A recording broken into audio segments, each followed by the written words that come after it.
నారాయణ పూర్ణత పదార్థాల సారాసారాలు. ఓ పక్షీంద్ర! మూలస్వరూపుడు, పూర్ణగుణ సంపన్నుడు, సర్వదా స్వతంత్రుడు, పురాతన పూర్ణ శరీరుడు, ఆనంద స్వరూపుడు, అనంతుడునగు విష్ణు భగవానునితో సమానులు లేరు. ఆయన చరణాది సర్వాంగములు దేనికదే సంపూర్ణము. ఆయనకున్నంత బలమే ఆయన ప్రతియొక్క రోమానికి ఉంటుంది.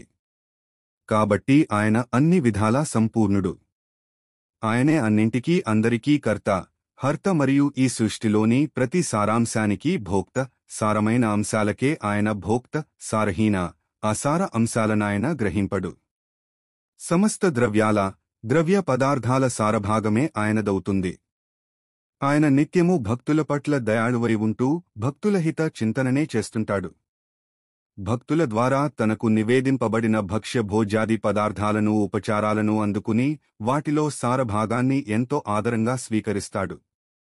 కాలం వల్ల పాడైనవి, దూషిత పదార్థాలు, భావదుష్ట పదార్థాలు ఆయన స్వీకరణకు నోచుకోవు.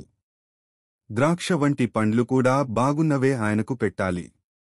అందుకే దేవునికి పెట్టవలసిన సారాసార పరిజ్ఞానాన్ని కలిగి ఉండడం అవసరం. నేరేడు వంటి ఫలాలు పండిన తరువాత 4 రోజులకి సారహీనమైపోతాయి. పనస పండు నెల రోజుల వరకు సారాన్ని కలిగి ఉంటుంది. ఖర్జూరం 6 మాసాలకి పులుపెక్కిపోతుంది. పవిత్రమైన కొబ్బరికాయ పగులగొట్టిన తరువాత 1 రోజే సారవంతంగా ఉంటుంది. ఎండు కొబ్బరి, ఎండు ఖర్జూరాలకైతే ఈ దోషముండదు. వక్క 1 ఏడాది వరకుంటుంది. గాని తాంబూలాన్ని 1 ఘడియ 24 నిమిషాల లోపలే వాడేయాలి. అన్నం, పప్పు వంటివి 3 గంటలకే అసారమైపోతాయి. నూనెలో వండిన పదార్థాలు 3 పక్షాల దాకా చెడవుగాని నేతితో వండినవి మాత్రం 12 గంటలు దాటగానే అసారమైపోతాయి. 9 గంటల లోపలే కోసిన కూరగాయలను వాడేయాలి. శృంగవేరం, గజనిమ్మ, ఉసిరిక, కర్పూరం, మామిడి 1 ఏడాదిపాటు సారాన్ని నిలుపుకోగలవు. తులసిలో సారం పోదు. ఏకాదశినాడు జలంతో కలిపి దేనినైనా వాడవచ్చును. తులసి సర్వదా సారా ఏకాదశ్యామపి ద్విజ అర్ధావాప్యతవాశుష్కాసార్దా సారవతి స్మృత. ఆ జలం హరిపాద తీర్థమై ఉండాలి. గరుడ! ఆషాఢమాసంలో కూరలు, భాద్రపదంలో పెరుగు, ఆశ్వయుజంలో పాలు నిస్సారమైపోతాయి.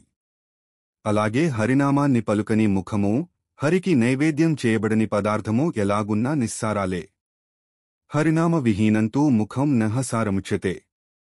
హరినైవేద్యహీనస్తూ పాకో నహసార ఉచ్యతే. 3 రోజులకి అలసి పుష్పాలు, 1 జాముకే మల్లెలు, అరజాముకే చమేలీజాతి మల్లెలు సారమును కోల్పోతాయి. 3 ఏళ్ల దాకా కేసరం, 10 ఏళ్ల దాకా కస్తూరి, ఏడాదిపాటు కర్పూరం సారవంతాలుగానే ఉంటాయి. చందనానికి సదా సారవంతమని పేరు.